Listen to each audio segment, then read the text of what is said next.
Hey les gars, avez-vous déjà voulu utiliser Photoshop, mais vous avez été découragé par son prix élevé? Vous n'êtes pas le seul. Nombreux sont ceux qui aimeraient mettre la main sur ces logiciels puissants. Aujourd'hui, je suis là à vous montrer comment obtenir gratuitement une version Photoshop appelée Photopea. Oui, vous avez bien entendu. Je vais partager avec vous des conseils et des astuces pour pouvoir accéder à ces logiciels extraordinaires. Vérifions ça. Pour cela, sélectionnez tout simplement votre navigateur préféré, puis vous allez saisir ici photopea.com. Ensuite, appuyez la touche Entrée du clavier, puis vous allez sélectionner le premier lien Photopea.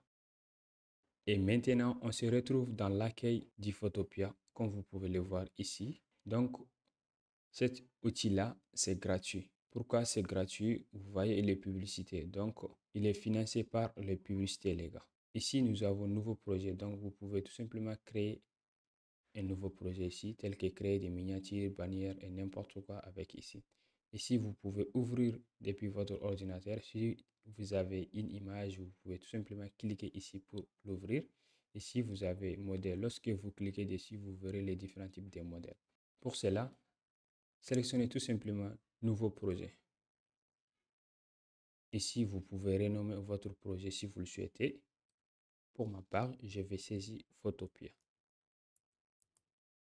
Ici, vous pouvez choisir la largeur, la hauteur. Juste en dessous, nous avons les différents types de formats qui sont déjà personnalisés. Donc, vous pouvez tout simplement sélectionner un format puis de commencer à faire votre travail.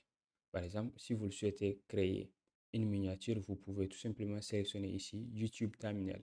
Puis, vous allez sélectionner Créer. Comme vous pouvez le voir ici, nous avons des onglets.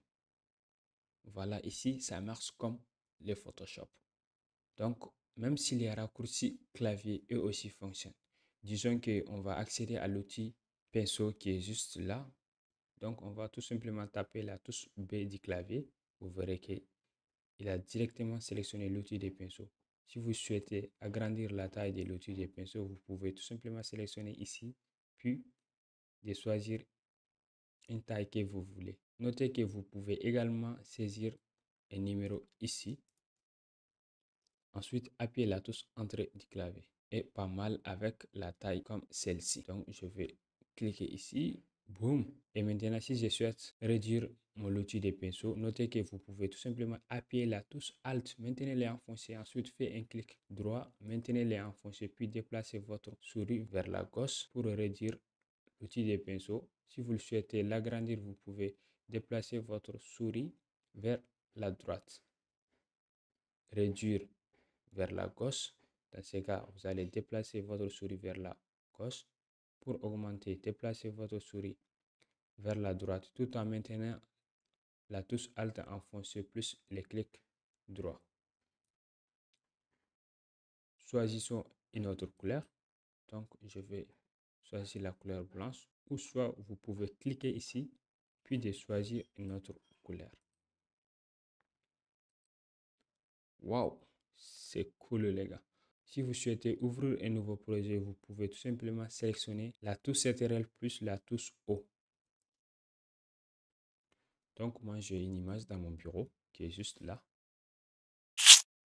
On peut jouer avec l'exposition de lumière et plein d'autres choses. Vous allez tout simplement sélectionner ici Nouveau calque d'ajustement et nous avons les différents types des options qui sont disponibles là. Waouh, ceci marche comme Photoshop. Mais la seule inconvénient que moi je trouve, ça vous demande toujours d'être en connexion. Ouais, toujours en connexion. Bon, donc vous allez utiliser depuis votre navigateur.